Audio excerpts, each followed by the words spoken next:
All righty, jerks and Turks of NFL week number 4. We do this every Monday. Hit me with the music. All right, I am starting.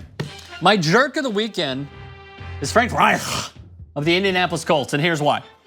So Frank Reich, overtime, divisional game, Texans at Colts, Lucas Oil Stadium, overtime, 4th and 4. Here's where they were. 4th and 4, overtime, 23 seconds left. What is he supposed to do? Go for the tie? You understand it's a divisional game. So yeah, go for the tie. Punt the ball inside their 10-yard line and make them go, I don't know, 70 yards? 60 yards for a field goal? I'll take my chances considering that all the Texans needed in that situation was to get like 20 yards. He's sick of these damn ties. That's it. So Frank Reich then talks to the media after the game. Here is what he said. Take a look. Yeah, I'll just address it now. I mean, we're not playing to tie. I mean, we're going for that 10 times out of 10. I mean, that's just the way it's got to roll. You're telling me that you'd rather lose than tie? No, he'd rather win than tie. You go for the tie. He didn't say you go for the win, not go for the loss. 23 seconds left, and you're giving the Texans severely improved field advantage instead of punting them in their own end. That's going Again, for the tie. This is a divisional game. Hey. NFL head coaches drive me crazy, and this is part of the reason. Now, there might be, oh, well, you got to be aggressive. You got to be aggressive. You got Andrew Luck. We saw what Andrew Luck did on a simple hitch route. He underthrew the ball by like 4 yards. This is maddening. This is almost as bad of a play call as this. Thank you. Hey, that was well drawn. You remember this? Yeah, that was drawn up like perfection. Oh, yeah. Shittiest play call in NFL history. All right, Jay, jerk of the weekend. My jerk of the week is, well, you know, everyone was on his nuts last week, but man, come on. I mean, come on, let's keep it real. There was one Josh Allen of the Buffalo Bills. All right. So we know the new rules that are going on with protecting quarterbacks. If you land on them with your body weight, more than 25% of your body weight, then it's going to be a penalty. If you catch them across the face mask, it's a penalty. If you touch them on top of the head, it is a penalty. If you accidentally pull one of their socks when you try to tackle them, that is a penalty. Right. So Josh Allen is noticing this. You know who else noticed it? Ben Roethlisberger noticed it too. He was number 2. But there was a bit of a scuffle with some of the players on the Packers defense. So Josh Allen gets into it, and then someone gives him a one-arm shove. You know what Josh Allen did? Huh?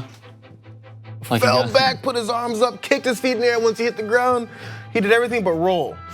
And then the official was standing over him like, and I was like, yes, don't go for that, because that's where we're headed. So now because of these rules, and quarterbacks know, oh, I get to be soft, then they're going to be soft. The reason why they do it in soccer and then also in NBA, is because you get calls for it, and you're going to take whatever advantage you can get. And he was hoping for that personal foul penalty because they lost 22 to nothing. 22 to nothing. So I just have a question. So he needed everything he could get, and he tried. And it's going to spread, and it's going to be really annoying. I put this out on Twitter because I'm just curious for everybody that was watching.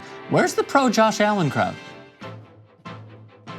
Nobody likes someone brags there, Strom. You guys are muted. We knew this was coming. Anybody who watched college football knew that he was doo-doo. And yet here you guys, oh, how could you rip on Josh Allen? He did have one good game. Mazel tov, one good game. Good for him. They were anointing him the MVP because he beat Minnesota. You know what we learned? Minnesota's trash. Because next week, if he comes back with a good game, they'll be back. Who's your Turk of the weekend? My Turk. Yes. Which actually, I didn't even realize the man was killing like this. Nick Chubb, formerly of your Georgia Bulldogs. That's right. So he doesn't get the number of carries that he should get. Boy, he was awesome. But when he gets the ball, my man had 3 carries. Guess how many yards? How many? 105 yards. Guess how many touchdowns? How many? 2 of them. My favorite Nick Chubb moment. Guess how many average yards he has per carry in that game? 7. 35. some of these plays, I'm sorry, one more thing about it, because I watched the replay, and he makes it look so easy. So he gets to the hole, of course. Now, once you get past the first line, which your offensive lineman help you get, you're on your own as a running back. So now you're breaking down either linebackers or corners or safeties that are now bearing down on you. He makes this move that's so slight, and I think it was the safety, just fell on his ass. And he took off past him. I was like, that's you can't teach that. I remember seeing something at Georgia when he was there with Todd Gurley.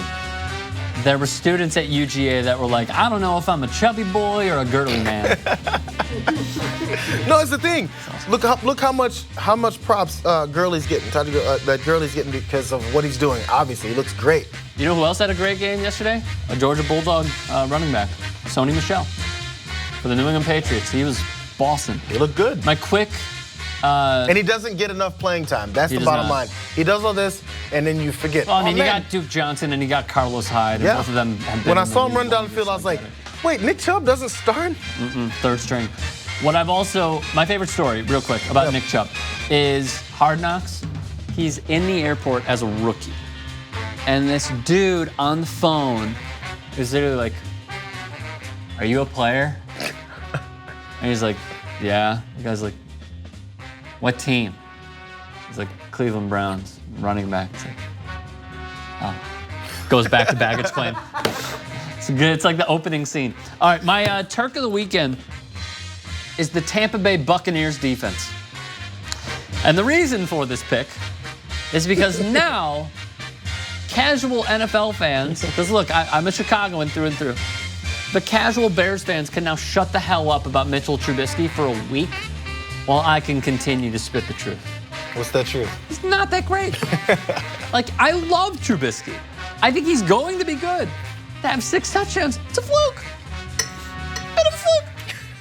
You know who else had it? Nick Foles. Nick Foles had 7. Yeah, he won a Super Bowl, had a great playoff run. Not starting this year. Couldn't win it. Couldn't win the job because Carson Wentz came back. Mr. Trubisky is going to be awesome, okay? I think this was just one of those games where Tampa Bay's defense eroded all over themselves on the football field. JPP's yelling at everybody on the sidelines. Guys are yelling at each other. Gerald McCoy is frustrated as all hell. And then Mitchell Trubisky tears them apart. And by the way, code Turk is Matt Nagy. Because the plays that he drew up were great, but the Bucs defense also really didn't know when the game started. So thank you very much. We'll see you next week. Do you know what you could get for $4.99? Maybe 1 pack of Skittles. You know what's better? A lot of content. So download the TYT app, available on iOS and Android.